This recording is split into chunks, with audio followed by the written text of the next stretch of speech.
Stacy Goodman. This is Origamic Solutions. Okay. Tim Bazzani, you have a background that is a little bit different. Just a little bit. Yes, sir. A little bit different. Zoology. Yeah. Stacy's talking to you about operations management. Correct. Okay, so a zoo needs to operate. That normal people would think zoology is zoo. Yeah. It runs a very structured. It has to be organized.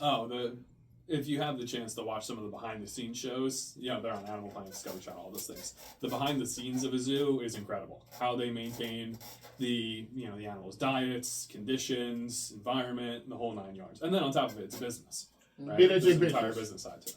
So, Stacey, you were taking something, transferable skills. It's a little bit different. Right. So he had the skills as a business owner, that I knew.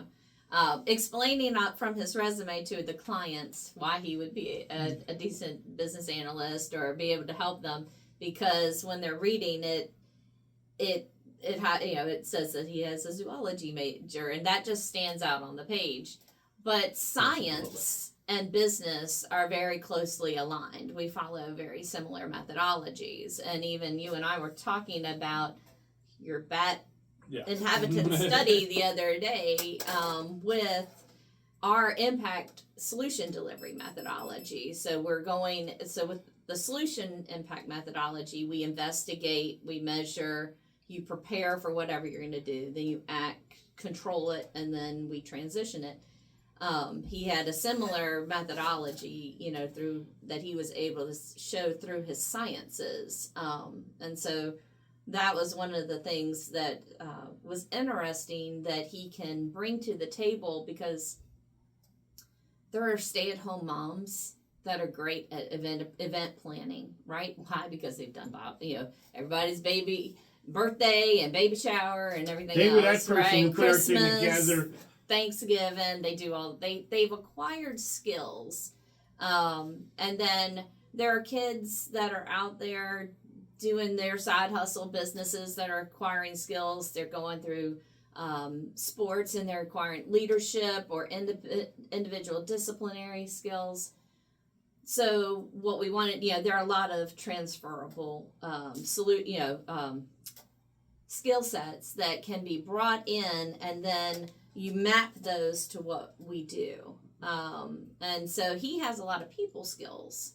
And he has a lot of, I think, some of your science skills, because of the affection with animals and things of that nature, bring a softer side to the business as opposed to the numbers with me in, doing that type of approach through a business school. So, no, we don't need an MBA, person. We need somebody who's willing to learn.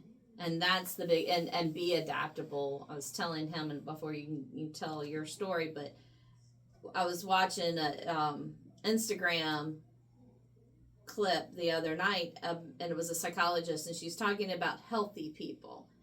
Healthy people are identified as having the ability to adapt to situations and be resourceful and be flexible. If you get somebody that's so rigid, and this is how I believe, this is where I am, and I cannot adjust, they're generally not going to be a good fit for, at least for our environment in particular.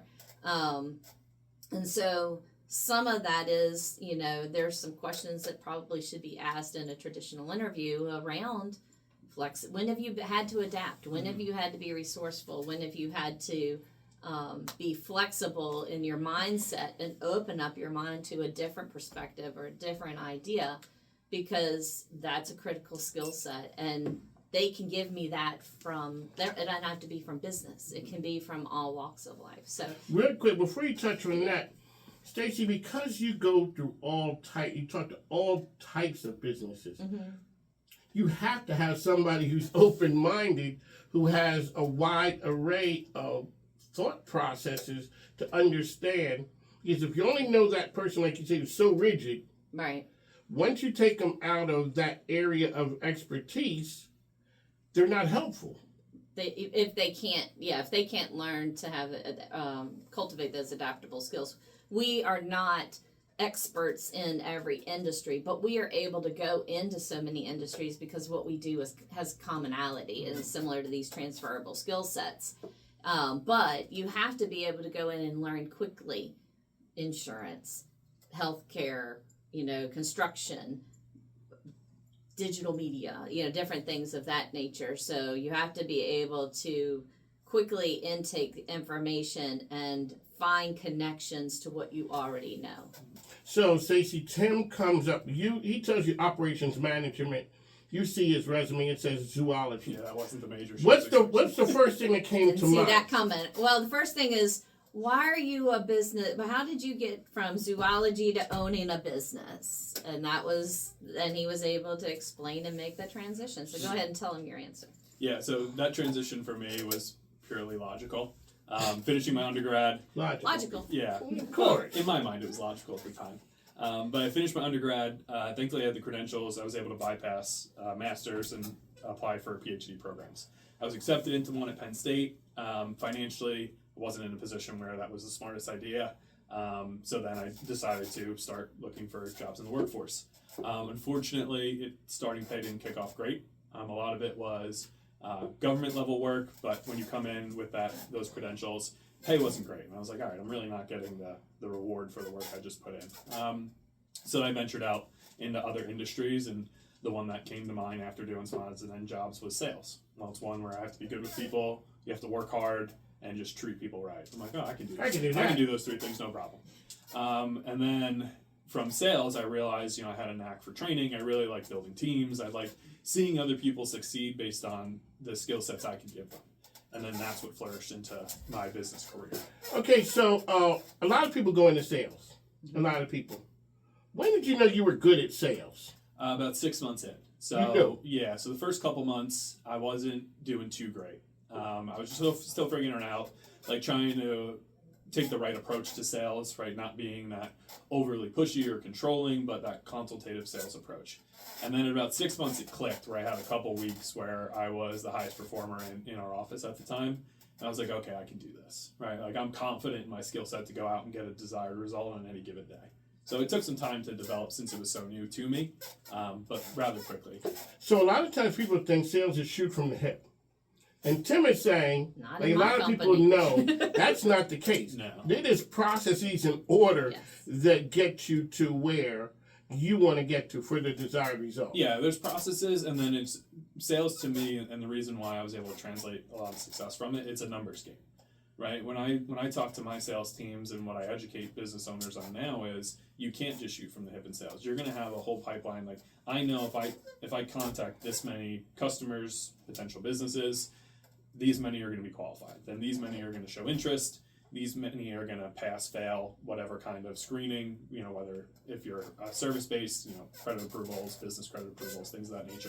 And then X amount will end up as actual customers or clients. So all I need you to do is understand these numbers, and then, okay, here's how you execute contacts. Here's how you execute qualifications. Here's how you execute approval. Here's how you execute contracts. And that's it. Then I teach skill sets, and then you go execute. You go do your job. So that can be of assistance to any business you're putting that methodology to businesses across any spectrum. Right, and then he also helps with that onboarding, which has a sequence of events and series of questions of things of, and what I also liked and for you to expand on is the conversation we were still having about the bats, right? Mm-hmm. Sorry, it was just a different conversation in our world, but what it was some deductive reasoning. What should I do? Why do I do it? So you were explaining about how you figured out where the bats were. Yeah, so it's how it applies to our business is the investigation phase, right? So I was helping a doctoral candidate do an investigation on an endangered species, the Indiana bat. Okay. So endangered in general, you're not finding them too often, let alone a bat that hides in trees, only comes out at night in the middle of the woods, in the middle of nowhere in Northeast Ohio. Kind of hard. So we got to figure out all these other determining factors. We're going through 75 years of, I'm not kidding, research on what type of trees grew in this plot of land. Like every tree had a little pin on it. It's this type of tree, it's this type of tree. We had to go through 75 years of it. What vegetation's there, what predators are there, what's the temperature during the seasons. Great, okay, now we narrowed it down to like, this is our environment. This is where we want to play. Businesses, this is the target market. These are the types of people we want to talk to. This is where we can win. And then we have to go out and set out our infrastructure. So for us, that was trail cameras, that was, I can't think of the word, but measuring wavelengths of sounds, because the different animals have different pitches. And that was the only way we could determine if that species was there or not. Measurements. It's all about the Measurements. numbers. So we measured it. And then once we have that, well, now we have to collect the data. How many did we see? What was the duration between calls? How long were they in the area for? Great, now we have all these numbers. Well, what do we do with it? And in that application, it was preservation of, the ecosystem. If they live here, we want to make sure they thrive, they do well. Okay, let's see what we can do in order to do that. Now we're going to prepare, we're going to create a plan, and we're going to put it into action. So all of these skills that he had about bats and the deductive reason, the brain capacity to dig down deeper, right? Because we have to keep asking questions to understand root cause with business. Why does the client feel the way they feel about whatever we're giving them? Why is the business, because the business processes generally succeed or don't succeed based on the feelings, the personal challenges, or personal growth of the leader. They follow that. The leader sets the bar. If the leader is constantly working to improve themselves psychologically and emotionally, plus skill set wise, or even spiritually, depending on where you land, it helps to grow them as a whole person, and then they bring up their team as well. And so Tim came with business experience. He came with investigative measurements. He understood the methodology because he was able to transfer those skills and find that mapping. He had people skills that because he obviously built a team of 35 people. You can't do that without understanding how to work with people. I can go and teach him how to write test scripts and test plans for implementation, or he can listen to a discussion with application designers and at least pull out pieces, right? Because his brain's trained to identify what's important. I may give him some helpful hints. And then after that, as a business owner, I invest in his continual education. I make sure that he is engaged in cohorts that are going to elevate him as a business mindset and as a management mindset. We make sure that we're doing book reads and watching, master class, those types of things to elevate me, to elevate him, and everything else will come along with that. And that makes us a better provider for our clients because we connect all of that stuff and we, package it up into how we approach and present ourselves. Sometimes opportunities and people come in different packaging. Mm-hmm. So now you had to explain Tim and what he would be able to offer to someone government else. Client When with a did- zoology degree. So when did it pop up to you that this, you could see the zoology thing kind of throws you off a little bit? When did it look like, okay, we can take this right here and he can be successful partnered with me? As far as when did the For light me? bulb come on with you saying, it's early. I mean, it was instinctual with You knew. him. I knew he had potential, and that's really what I see in people is either and solutions or whatever it is. Either we have the potential to be able to go forward, or we don't have the potential to go forward. And I'm learning what indicators to start to look for, right? But the first of it was he is adaptable, right? That's evident of going from zoology to building a 35-person business at and you were under 30 years old at the time. So that's a great indicator there. And I was able to explain that as well to the client. I'm like, if he can do this, don't you think he can pick up at whatever else I give him? And I'm going to be there to make sure that he's successful. I also happened with that client to have 10 years of, rapport and with them. But we went into a new client just now, and I didn't have any rapport with her. I didn't know her.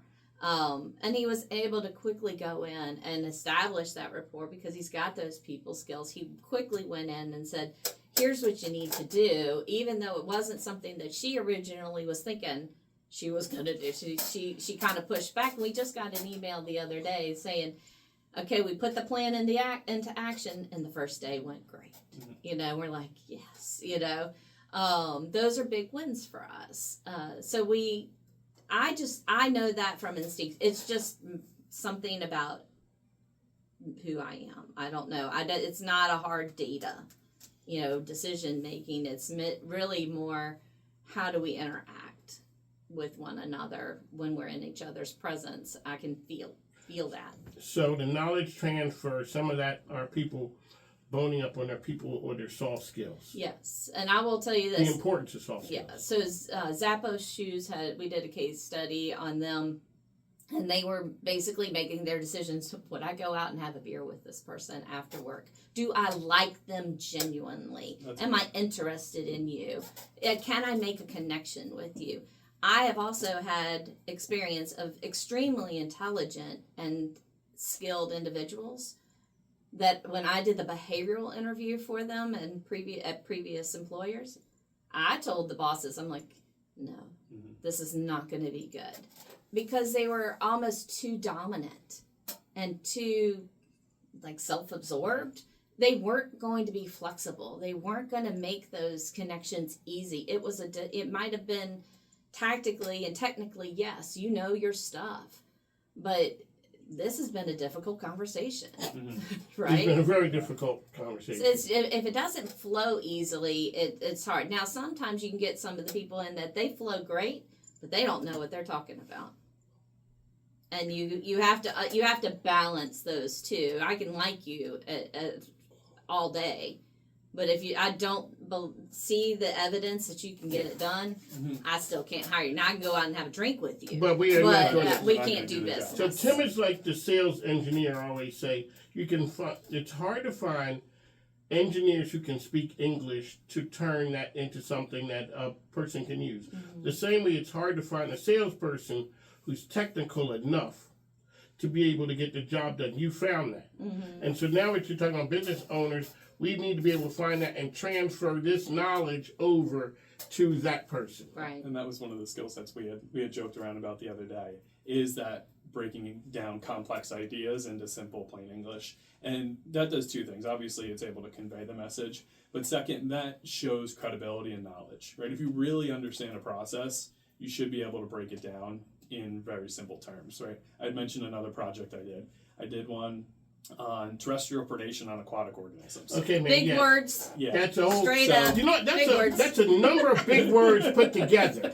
So that was a That's project. like when I worked at NASA and they're like, no, we're going to need you to keep things secret. I'm like, I can't say nor spell most of the stuff on this screen. You're good. good with me. Yeah. So I said that to Stacy, and that was the reaction. She was like, what? I tried to figure out if raccoons would eat crawfish. She went, oh, okay, I get it. All right, cool. Okay, so wait a second. Back up and give me the intellectual one again. Terrestrial predation on aquatic organisms. Okay. So would something on land travel into water and eat whatever lives in the water? Okay, so we took it to the level not having a clue. Right. He took it to the level of, okay. Mike can understand what you're talking about. I can see where he's going. You know? Right. So that's the same thing when we talk to a business, is what's your minimal viable product? They go, what's that mean? I go, what's the bare minimum we need to do to keep you alive and moving in business? And then we'll add some. And then we'll add stuff. And that's what we were looking at in that project. These animals, if things hit the fan, what's the minimum amount of stuff they need in order to survive? Well, water's always going to be there and there's a food source there. Okay, they're good to go. Let's try and figure out the rest of the stuff now. So business owners, when you're talking to them like that, can get it. Yeah. All the big words with hyphens in it and all. Okay. And I'm working with an individual who is coming out of the corporate consulting world, and I'm telling them, big word, and think about how do you explain that to a high school kid. Yes. Not that business owners need that, don't have that sophistication, but generally they're in the reality of the world. They're not in the academia, theoretical world. Let's just give me the straight up, can a raccoon eat a crawfish? Okay. I get that. I can There you do go. with that. Ladies and gentlemen, Origami Solutions, they're putting it in terms we can understand. One last time, Tim, how can people find you? Sure. You can find us on all major social media platforms, LinkedIn, Facebook, Instagram, under Origami Solutions. Our personal Instagram pages, Stacey Bradley, or Instagram, but more importantly, LinkedIn. Stacey Bradley Goodman, Timothy Pisani, as well as our monthly newsletter. You can subscribe on our website, origamicsolutions.com. And our And YouTube YouTube channel at Origamic Solutions. Or on the mic with Mike, we'd Go like to thank you subscribe. guys. Go subscribe to it. On the mic with Mike, we'd like to thank you. Take care, folks.